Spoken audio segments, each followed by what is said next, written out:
Comedian Hassan Minhaj, known for using his experience as an Asian American and a Muslim American in his comedy acts, has admitted to lying.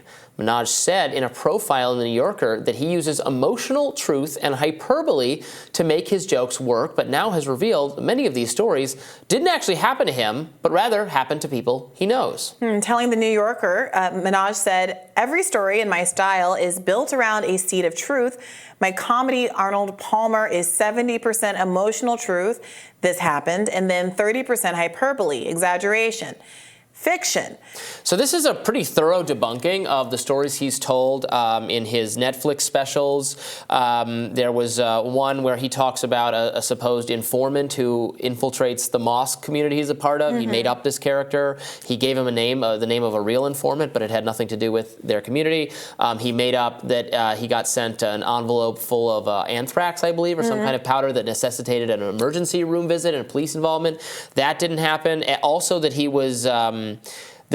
while the Khashoggi murder was happening, that he was there, and he was there the timeline in the country was happening. In Saudi Arabia? Yes, yeah. Okay. And he wasn't, but he was at the Saudi embassy as it was happening. He was at the Saudi embassy, but it was a month later. Okay. Yeah. So there was look, comedians tell stories that you're not presumed to be true. So that would not be necessarily a problem, but I think he straddles this line between like a comedian and like an autobiographical truth teller who's trying to say something about the Muslim experience that now rings false, not just to me, but even to like mainstream liberal publications are covering this like it is something of a journalistic faux pas. What provoked the transparency here? Because it doesn't seem, I mean, I take the point that comedians embellish.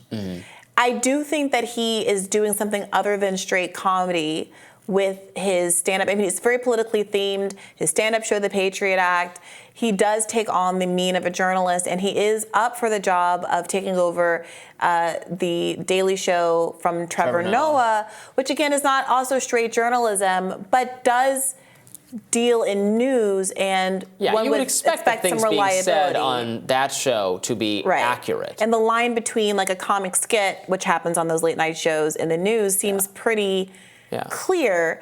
Now, autobiographical details aren't exactly news, but there is something that seems a little misleading about it, given that part of why we invested in him as a character on the stage is because we genuinely sympathize with things that he went through, not just things that other Muslims in America did in fact go through.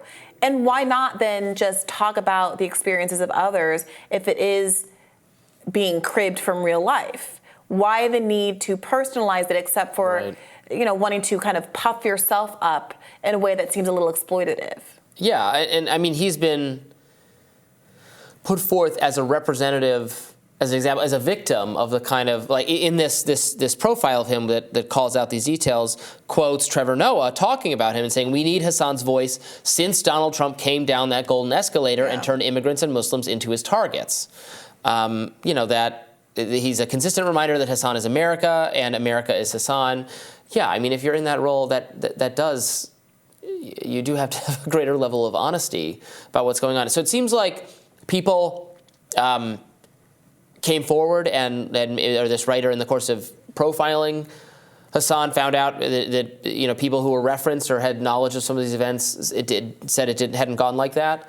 And then when asked about it, Hassan is totally honest and transparent about it, and is saying, "Oh yeah, it's like he said in the quote, it's 70% real. It happened to real people, but it's combinations, it's composite. Didn't necessarily happen to me."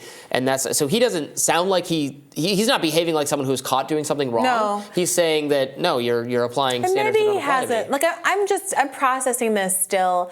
I'm reminded of a scandal that happened 10, 15 years ago with an author named James Frey. He wrote a book. Oh yeah, A Million Little Pieces. Oh, I remember that. Oprah chose it as part of her book club. It did very well. It was very acclaimed. And the subject of the book was the main character's struggle with addiction. And it was described as autobiographical. And it's a brutal book. I mean, I think at some point he loses all of his teeth in like a fight, and it's bloody. It's very difficult to read. And you really do have another level of empathy, I think, for what has happened when you think it's real and not just fiction.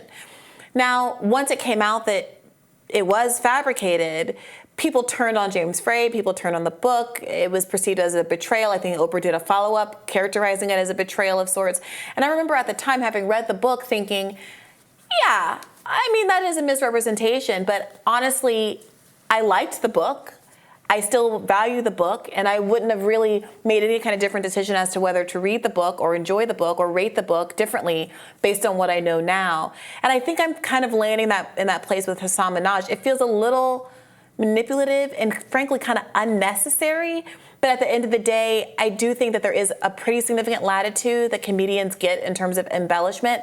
And the only thing that troubles me here is that we have been living in a time when people's perception of how much Islamophobia there is or how many hate crimes happen, et cetera, are germane to whether they support various policies to redress those ills. And this does put, I think, Muslim Americans in a difficult situation if people are going to take from this, oh, this was all fake, as opposed to, oh, it happened, just not to him. I don't want this to be used to undermine the legitimate concerns that people have about a lot of the Islamophobia that existed, very much so, especially after 9/11. And so it feels a little like destructive to the broader political goals that he supports, but I don't know how much I care about it in terms of my view of him as an individual or as an artist. Yeah, I mean, it probably will be harmful to that project. Look, if you're making, I mean, I think there should be a burden to be honest and truthful in a journalism or journalism adjacent role. Again, stand-up comedy is one thing. We know that's, people complaining about their spouses or their kids or they're telling jokes. That's different. What he was doing is obviously different. The James Frey example, he should have been honest that was not. He should not have written that book claiming that happened to him. He definitely should. It's not the worst crime ever committed in his. I don't say he should go to jail, but yeah, I definitely think less of him as a content as a producer of a narrative story that he claimed it happened to him when he didn't. Absolutely, no, our authors content creators now. I was just doing the broadest category possible. Yeah, I know. Don't you? What you think of us as? I think of us as we're bards, we're storytellers. We do a little mandolin and do some juggling to amuse we're the real novelists. Yeah. Yeah, I mean, so I'm looking at this now, and it does seem like most of these anecdotes, they happened in the context of stand-up, not in the context of his more political or newsy commentary, which I do also think is an argument in defense of him. One of the anecdotes was about having to take his child to the hospital after, I think you mentioned this, being exposed to anthrax. And that does feel a little like, oh no, obviously I would feel deep sympathy for a parent whose child was exposed to anthrax in real life versus just anecdotally in a stand-up. But am I supposed to be taking, is the problem really that the audience is reading too literally into anybody's stand-up routine? Do I really think that Dave Chappelle got into a fist fight with a lesbian woman at a bar because he hit on her girlfriend? Right. No. No, I kind of expect, at least I hope, that a lot of what is said on these routines is hyperbole at the least, and sometimes outright fabrication. You hear a friend tell a story. I was just saying this to a friend I was hanging out with over the weekend. You tell such amazing anecdotes from your own life, and if you don't write your novel, I'm going to have to write about you because it's just so funny. I mean, people do exactly that kind of borrowing, and the fact that he seems not to have revealed this, like, oh, I was caught, but to reveal this very voluntarily, like, oh yeah, of course, suggests to me that maybe this isn't a gotcha. It's just a revelation. It's being treated like a gotcha by a lot of people who I would think otherwise would really like Hasan Minaj. Mm-hmm. So, yeah, I'm interested. I saw it on CNN. They were talking about it randomly the other day. Maybe this is a conspiracy. Maybe his whoever he's in the race for to take over the Daily Show is leaking out Oppo research. Who would that be? I don't even know. It's a tough cut, and I do think he would do a good job subjectively. I have been a fan. I've seen him live. I think he's very funny and charming.